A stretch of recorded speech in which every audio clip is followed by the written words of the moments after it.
Hello, everybody.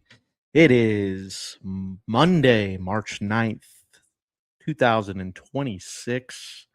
Coming to you live from Nashville, Tennessee on the east side. I am your host, Xander Burns. It's Wagers on Weekdays, first Monday show of the year. And couldn't come any sooner because we have a lot to talk about. A lot is going on in the sports world. It's everyone's favorite time of the year. March Madness. Our brackets will be released on Sunday. When you're after you're done watching Xander Schauffele lift the Players Championship trophy, you'll be able to check out your bracket.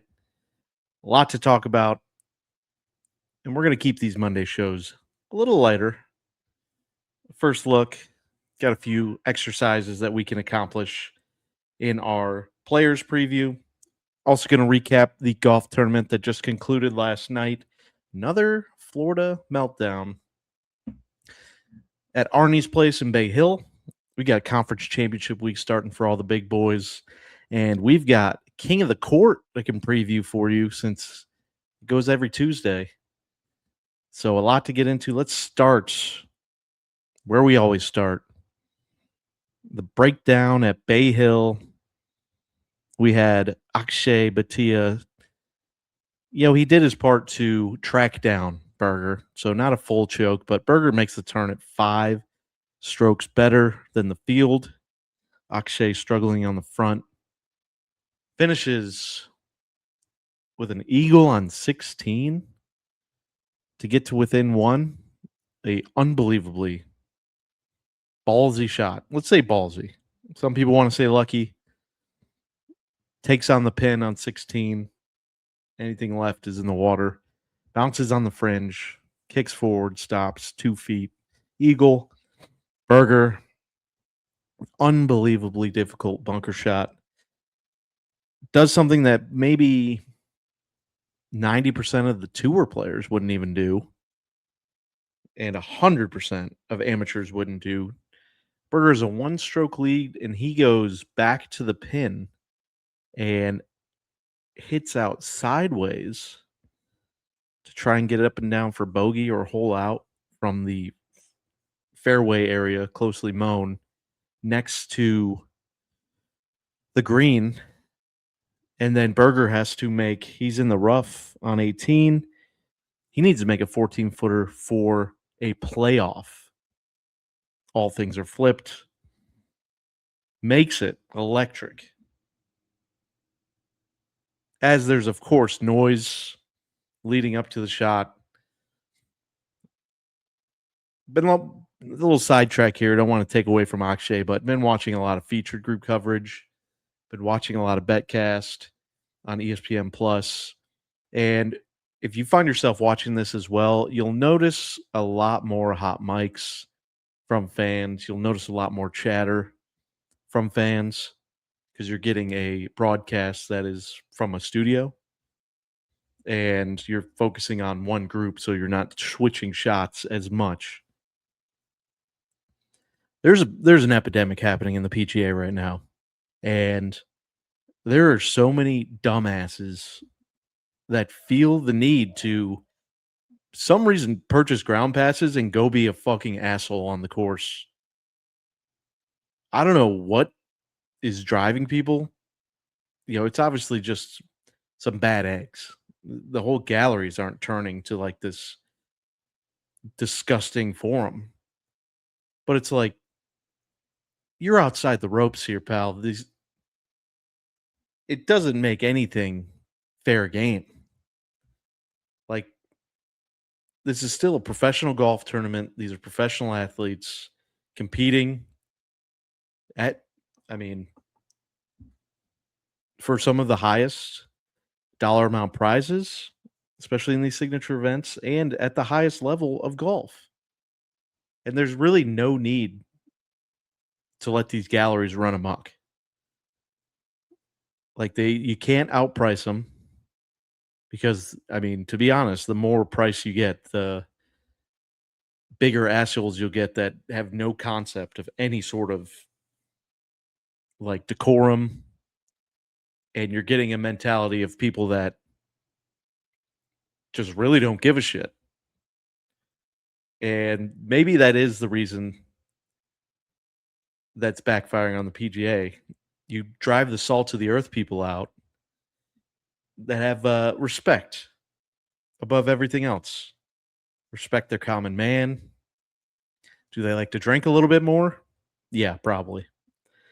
Anyway, a little side rant there. Shrink the game for all these cowards. I feel like they need to yell in backswings or say the most ridiculous shit to try and get a 3-second viral clip. No one gives a fuck about your Instagram or social media, buddy. No one. All right.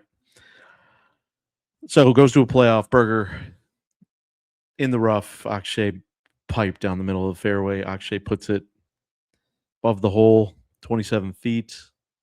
Burger has 106 feet for birdie. Longest putt I've ever seen on tour. Getting it to 7 feet is a unbelievable accomplishment. Misses that putt. Akshay, 2 putts pretty easily. And it's all over but the crying. There's something going on in Florida. We had Lowry choke last week. Burger chokes this week. Is that foreshadowing to the players this week? Got to tune in on Sunday. Got to. Let's take a look at the betting card. Just a quick recap. Went over. That's a hand up. Hand up.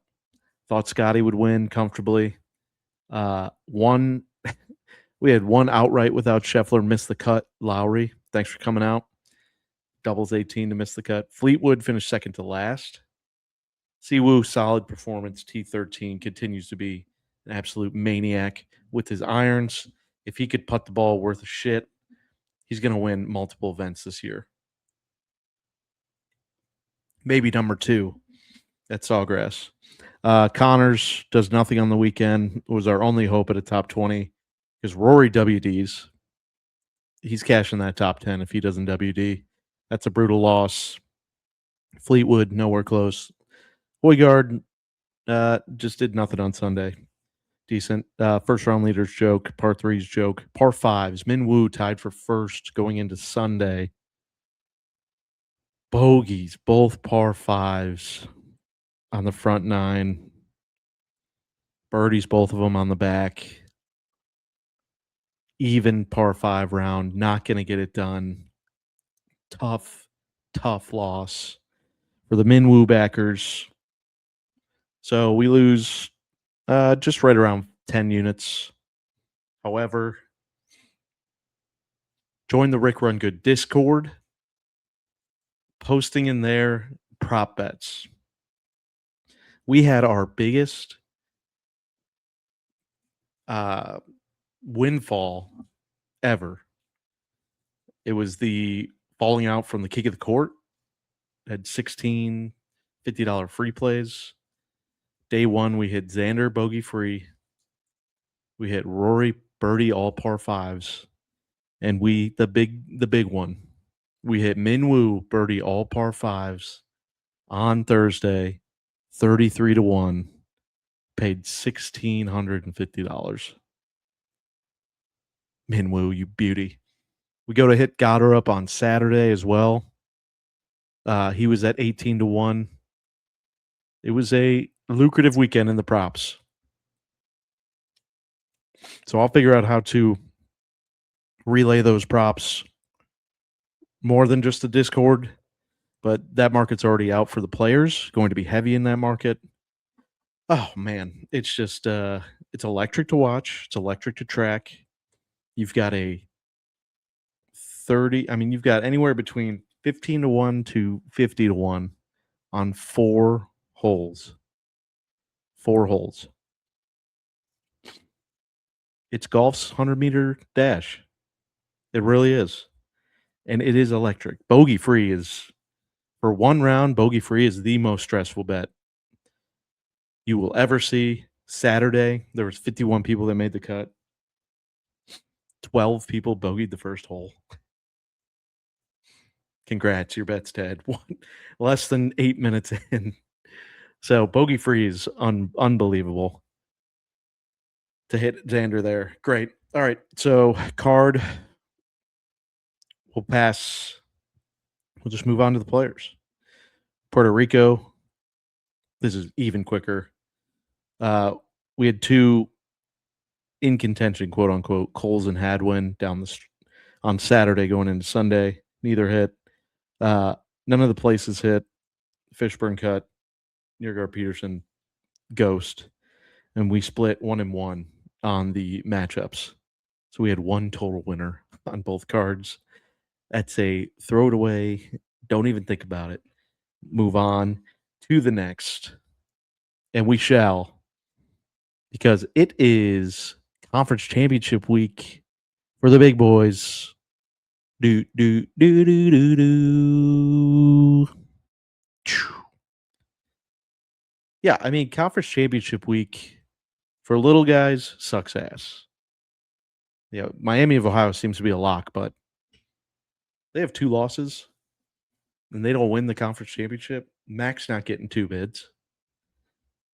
Like, got to change the mid majors to regular season body of work gets the auto bid.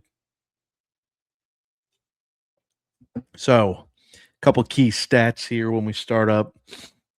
Since 2010, the number 1 seeds of all conferences won 62.7% of the time. Big Ten, though, on the opposite end, only 8 Big Ten teams, or I'm sorry, SEC teams have won in the last 20 tournaments at the 1 seed. So that's a 40% clip. And then we've got lower seeds like Summit League. Number 1 seed has won 3 years in a row. So a little bit more variability in the power. You can expect that. Larger conferences, bigger talent pools. But we've had some upsets already. Belmont, the local team here, down. Got shellacked too. So let me pull up this real quick. Just gonna briefly look at some odds here. Give you first impression. Jesus, can we pull it up? Here we go. College basketball odds. Zoom in there. Got that? Yeah. Duke a favorite, -350 to win. Yeah. I'd say that's fair. I mean, where else would we even go? North Carolina State doesn't seem like a bad 50 to 1 option to make a run. We'll see. America East already deep in there. American Conference. Wichita, not bad. South Florida, good team. UAB, Atlantic 10, Dayton at +750. Got to take a look at it. St. Louis, a great squad. But Dayton +750. If we're talking long shots here, not just 1 seed. Big 12 conference. Obviously, what jumps out to you, Kansas +800. Who's going to show up on the court for Kansas?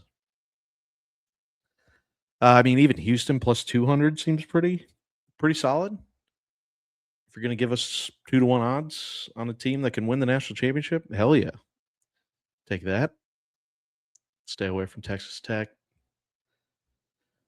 Big East Conference Tournament. Let's see. Really top 3 you have to expect. Can Creighton just shoot their way out of a conference title?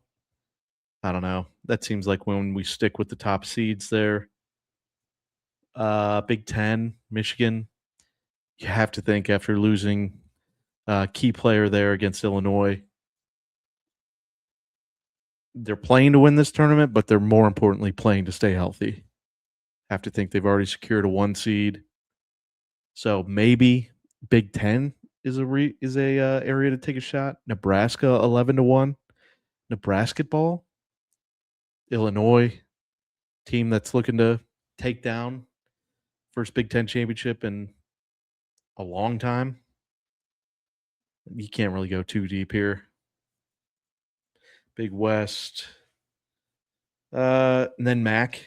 Obviously, your Mac podcast home base, especially for college football.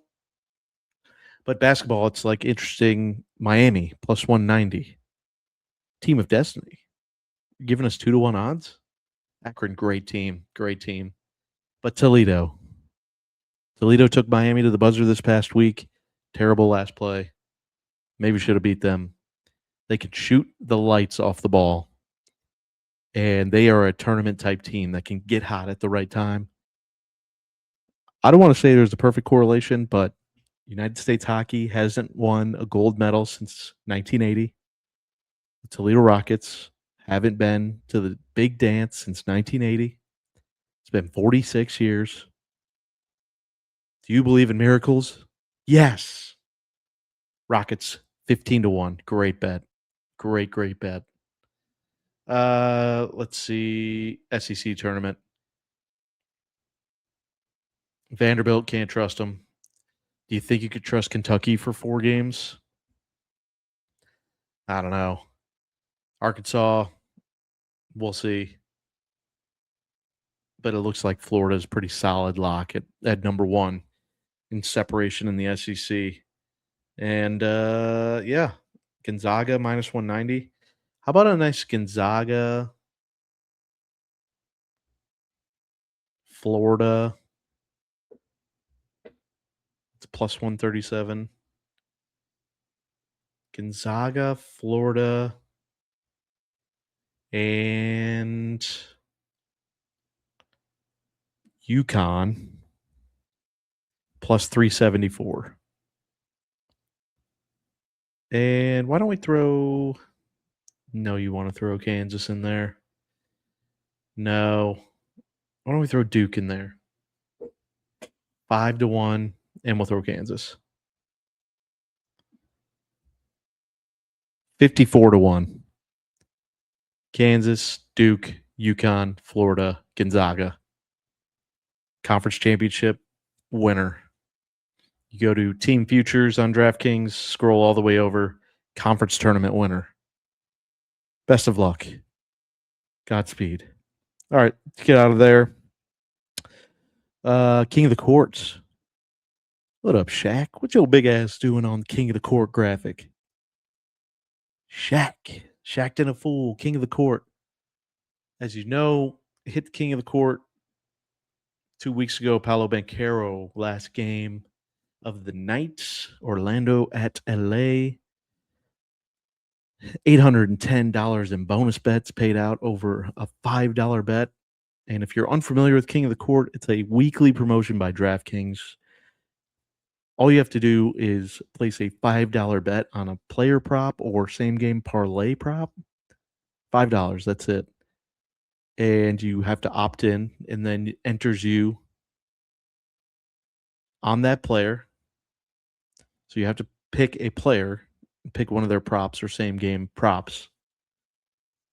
And it tracks the player's points, rebound, and assists. And whoever gets the highest points, rebound, and assists of the night on Tuesday night, you split up. However many of you picked that player, split up a prize pool of 1, 2, or 3 million, depending on the day. Last week they added 3 Kings of the Court. So the top 3, and then each player split up $1 million in bonus bets. $5 a week. And you could still win your bet and not win King of the Court by betting on one of their props. Is a no-brainer. Look what it turned into from us winning Paolo.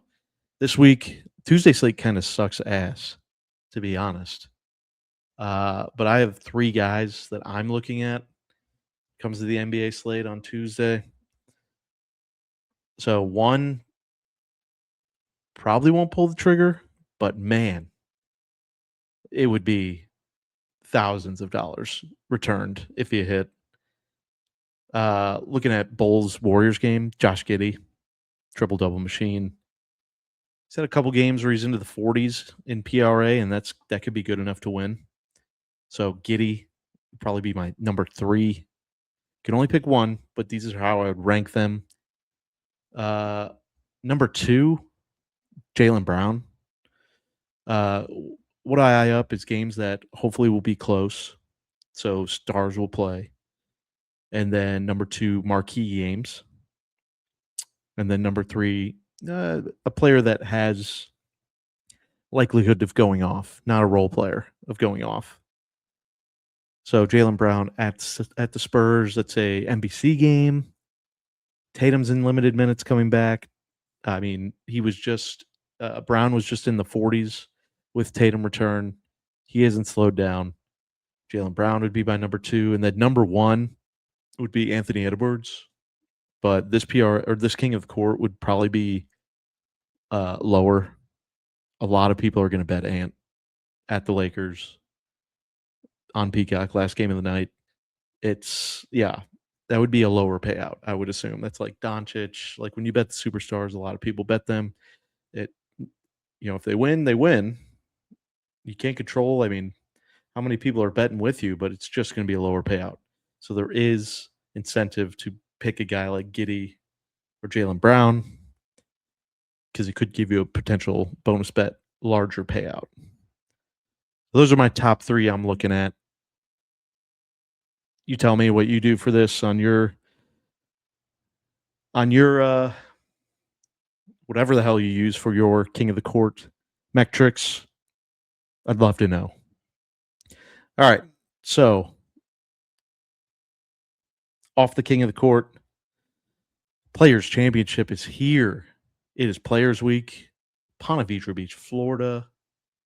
We're going to TBC Sawgrass for the 5th major, quote unquote, golf's best field. And we have, hold on, we've got this to go through here.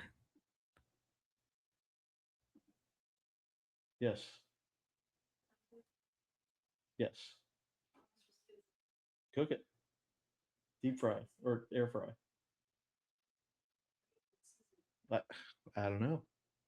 I'll make the sauce. So just cook it? Yep.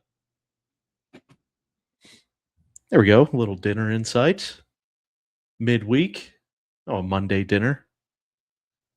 All right. So, going to break something down differently on Mondays now. We'll still have our full card rollout on Wednesdays. And so, what I wanted to do was go through first look. First look at the players. What the hell is this? Oh. And we're going to share screen here. Boom.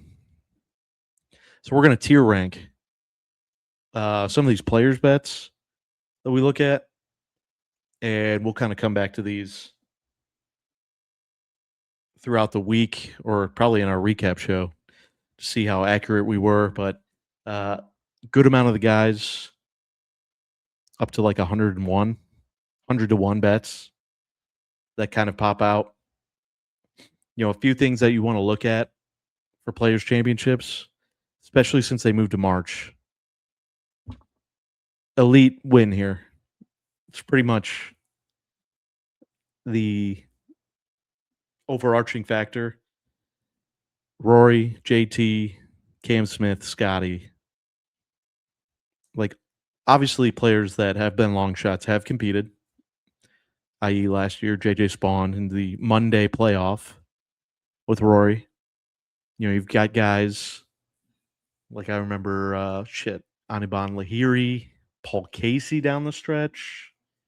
Oh, never forget having Casey outright, and his ball goes into that pitch mark on 17, just completely fucks him. Yeah, I mean, so we had Lucas Glover in contention last year, or was that 2 years ago? Yeah, I mean, there are guys that are going to compete, but when it comes to actually closing out the tournament on 16, 17, 18, it seems like the cream has risen to the top. And that doesn't mean they have to have a major because Cam Smith won this before. So if you see a major projection for your guy, then I mean he's worth a shot. And I think there's a couple guys that stuck out to me that fall into that category that I feel like could be major winners in their career, and that the player is the first step. A lot of people thought that would be Ricky. I saw that. See Woo. Love where his game's at. Don't love where his putting's at for this week. But let's start at the top. Let's go first clicks. My first click, already bet him. Xander at 30-1. He's improved his game almost every week coming into this tournament. Had a lackluster Sunday at Bay Hill, but he was deliberate around the first 3 rounds of Bay Hill. I was very pleased with his overall game. Just kind of had a few off holes. When it comes to the model for the week, he prices out at 9th for my model. Comes in 19th this season, tee to green in the field. In a few categories that you want to stick out, birdie or better percentage. Strokes gained par 4 is huge getting around the track. He's 4th. In scrambling, he's done really well. He's been 12th on tour this season in getting up and down from off the green. And then bonus putting, picking up putts. He's starting to find the flat stick, 16th. Listen, these are some areas I find upside. I already got him at 25-1. He's falling back to 30. I'll rebet him at 30. So one of my first clicks was Xander. Another one was Henley. Just a guy that shapes up well for Florida courses. Obviously won Bay Hill last year. He's in contention-ish. Didn't really have the extra gear this year, but he finished the weekend only player bogey-free on the weekend. Consistent, strong golf from Russell Henley. Caps out at 7th in my model this week. A guy that's top 25 in approach, around the green, tee to green, birdie or better. He's just popping on everything. He's been gaining in par 3s comparative to the field. And he's also, Xander was 12th in scrambling, Henley 16th. So these are all huge things. If he can get the flat stick rolling, then he's going to be a problem to deal with because he's not making big numbers. And in these water courses in Florida, you have to worry about the big numbers. Rory obviously withdrew, back problem. He said he's not going to travel till Wednesday. Obviously, he lives in Jupiter, so if he just flies up there, I imagine he'll fly. And just like a 45-minute flight. He said it's been a lingering problem more than they expected. So we're not going to rank all of these guys in here. Just want to put them in. But Rory this week is a no thank you for me. His game, if he was healthy, would be a big time. Might just be a one and done click at 12-1. He was playing that well at Bay Hill. He was really getting the ball rolling. He made a couple mistakes in underestimating the rough that landed into a penalty that snowballed into some big numbers. But overall, he was leading the field in driving. Like his driver was just type of place it driving mode. So would like a healthy Rory. I'm worried about the back. Back is no joke. My old guys out there, we know. Scotty is not Scotty right now. There's no injury from the offseason, freak injury to blame. Something is wrong. And I don't mean sound the alarm wrong, but just something's off.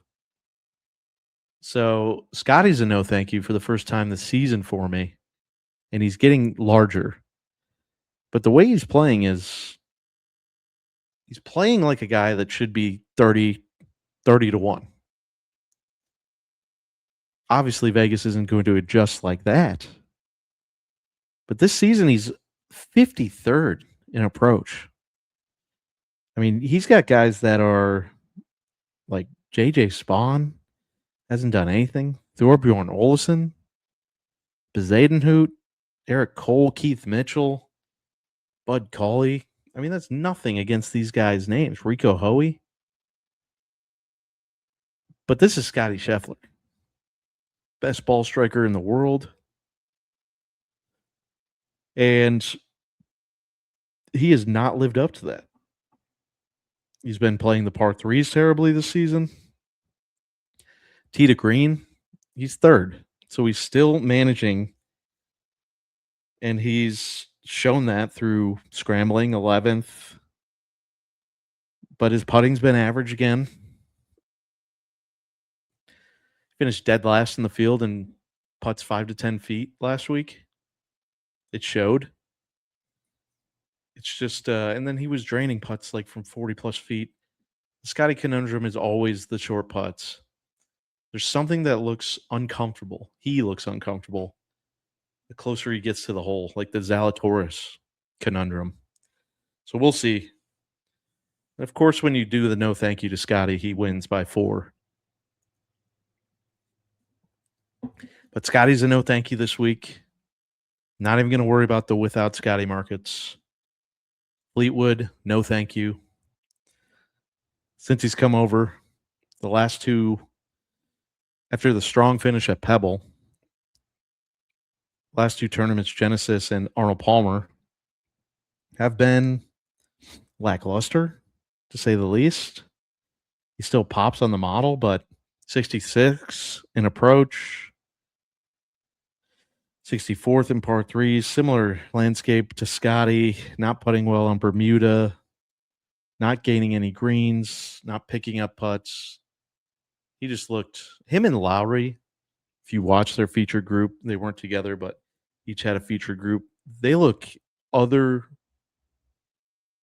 just other sorts out of their mind off the tee.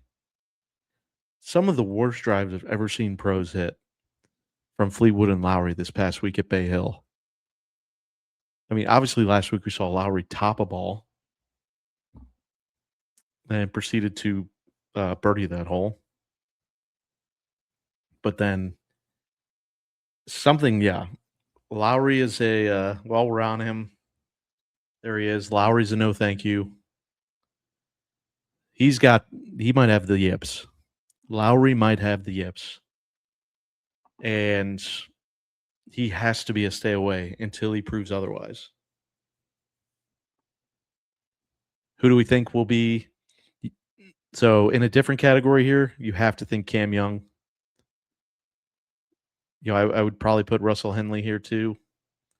But I'm with the Joe Tipped. Joe Tipped would be the public who they're betting on. You have to think Morikawa. This one might be rightfully so. You know, they're all rightfully so, and you have to think Oberg. The way he's striking the ball, the way he's been playing, strong finish last week at Bay Hill. Just didn't have enough in the tank to make a charge. Have to think these three guys are going to be some of the biggest tipped. And then I might even throw Akshay in there. You know, with the number still at 45 to 1, with a guy that just put his brains out. Was it illegal putting his brains out? I'd like to say I'd be prosecuting the guy. The anchor is no bueno.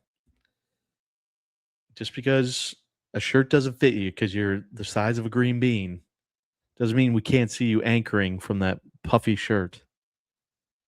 So, whatever.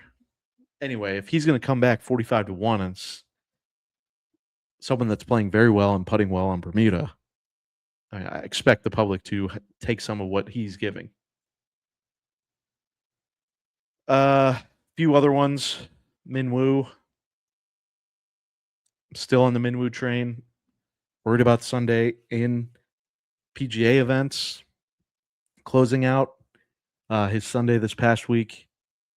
He just played himself out of the tournament. And then the back nine, he goes nuclear to grab like a top 7 finish, but he was never in contention from the get-go. He bogeyed 1, bogeyed 4, bogeyed 6. Made the turn at 3 over, proceeds to go birdie, birdie, birdie, par, birdie, par, birdie. Yeah, and he goes 5 under on the back. So still like the way that he can get around this course, the way he can place balls, and the way he doesn't need a driver to still be longest off the tee. Min Woo is definitely an option this week that I like. Another guy that I think is worth a shot. Where's he at? Pearson Cootie. I think Cootie falls into the range of worth a shot. If we talk about potential winners needing to have a major, obviously that's not a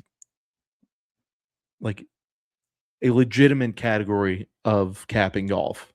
Cannot be this person has to win a major. Like every single person that's won a Players has not won a major.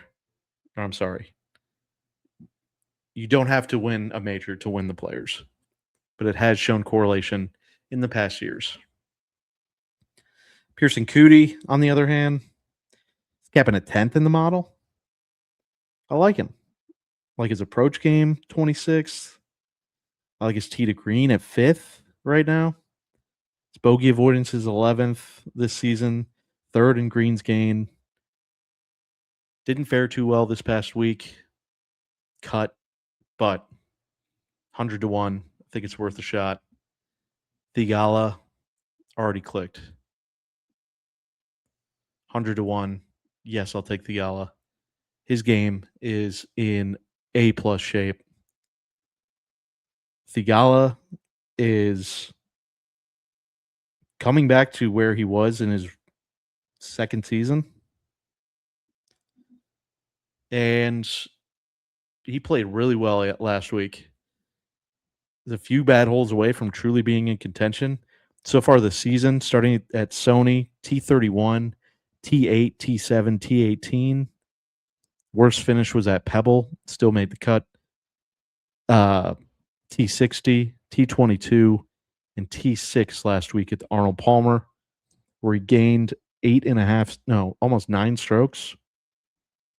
Particularly, he gained 5.5 on Sunday. He has a bad Saturday round, and if that he gained strokes in every other round, that Saturday goes to middling, and we might be seeing Thigala wearing that red vest. I like where his game's at. I like how he plays out, especially in the model. He's top 25 in approach, top 10 around the green. Need to be really well versed around the green. Just worried about his par 4 performance and really kind of greens gained. So it's a long shot for a reason. Another one is Bridgman. Might be worth a shot. When you're hot, you're hot. Ride the hot hand sometimes. He's incredible driver of the golf ball. Incredible striker of the ball. Could be worth a shot. Are you worried about Berger having a flash in the pan? I mean, obviously it was his first time in contention in years based off injuries. So you have to Berger at 60 to 1 may be worth it. Just considering what you saw this whole past week. He loves Florida courses. So Berger might be worth a shot. Fowler playing well, but no thank you. Adam Scott playing really well, no thank you. 2 previous winners. But are they in a point in their game where they can close tournaments? It seems like they're in a point in the game where they can get you top 10s. But it doesn't seem like they're there to close it out. Don't want any part of Sam Burns, missed the cut. Don't want any part of JJ Spawn coming back from the playoff last year. Cantlay is interesting. Cantlay is very interesting. He is popping on this model at 5th. Insane. Because somehow he's 16th in approach this season, 15th in tee to green. He's 6th in bogey avoidance. but he hasn't done shit. Like, he hasn't won in 3 years. Patrick Cantlay, he got cut at the Arnie, T37 at Genesis, T14 at Pebble, cut at Farmers, T13 American Express. He's not in contention at any point. Instead, I mean, 65-1 to Cantlay. It's just in this field, it has to be a no thank you. JT, no thank you. He should be 1,000-1. He's so far away from being back. Just don't even talk yourself into it, no matter what. JT is a stay away. Jake Knapp's a stay away, unfortunately. WD on Thursday. No real reason why. His game is in really good shape. Obviously, an immaculate driver of the golf ball, striking him very well. Worried about his putting. But yeah, bonus putting 67th. In this field, much lower end, and puttering on Bermuda 74th. Yeah, no thank you for that. I think Siwoo and Decky are both worth a shot. Two immaculate ball strikers. Decky obviously had the lead when the tournament got shut down. He's had a good track record here. Siwoo was a previous winner. I think Kitayama's worth a shot. He played very well last week. He's just playing very consistent golf. And 65-1 for Kitayama. It's definitely a number that is worth looking further into. T18 at Palmer, T2 at Genesis. Forgot he finished second at Genesis. T48 at Pebble, T24 at Waste Management, which has shown some positive comps for here. So Kurt could be worth a try. Now, I wanted to show you guys something very... Spieth is a no. This game's getting better, but still, no, not at the Players. Not worth a shot. I wanted to show you something very, very interesting that might be worth a shot. A guy that is, in course correlation hasn't shown to be particularly really shown any correlation to winning this tournament. Let's take a look at this. Tom Hoge. You're like, really? Tom Hoge to win this? Look at his finish position at the Players Championship. T3 last year, T54, T3, T33, T22, T30. Since they moved to March 2019, Tom Hoge, yes, Tom Hoge has played in all 6 since then, has the lowest average finishing position at 24.2. Tom Hoge. And you say, all right, well, he was playing better last year. Obviously you have to take in some recent correlation. Not so fast. Let's look at this. So not looking good. Cut in the last 2 signature events. Tough to fit that cut line twice in a row. But hear me out. He goes 14th at Pebble. Obviously, you expect Hoge to ball strike his ass off. And when he does, he can get up there. American Express survives without ball striking, still finishes top 10. This is all this season. Nothing too promising, very erratic. Okay, going into the Players Week. Where were we at last year when we get a T3 at the Players? T3 Players. How about tied for 40 at the Arnold? Losing strokes everywhere. Cognizant, 67th. Cut at the Waste Management. 54th at Genesis. Losing strokes everywhere. Losing 11 strokes at the Genesis. Not in good form. T3 at the Players because he's able to gain almost 10 strokes to the field ball striking. Consistent. Tom Hoagie this week. Hold on, let's go back here. What would I tell you if Tom Hoagie? What would you say if Tom Hoagie was 310 to 1? Would that be interested to you? Would that be an interest to you, Eric? Yeah. 310 to 1. Tom Hoagie. It's worth a try, worth a sprinkle. Goddard, Strakovic, no read on him. Rose playing well. Harry Hall, worth a look. Playing really consistent golf. Probably seen about 3 shots of his on TV so far this season. Nikolai Højgaard, it's definitely worth a look. Kid has been consistently finishing top 20, striking the shit out of the ball. Corey Connors, can't touch right now. It's good track record here at the Players. Not convinced that his game can get across the finish line at this event. Then Brooks, obviously it sticks out. Oh, it's a shame on me. It's a shame on me. I'm going to be betting him at 80 to 1. On Bet365, that'll probably be like 105, 3 places. Listen, a good comp here is WM and Southwind. And if there's not going to be a significant weather wave like he's got bunched up in the past, he's won at Southwind, he's won at WM, at Waste Management.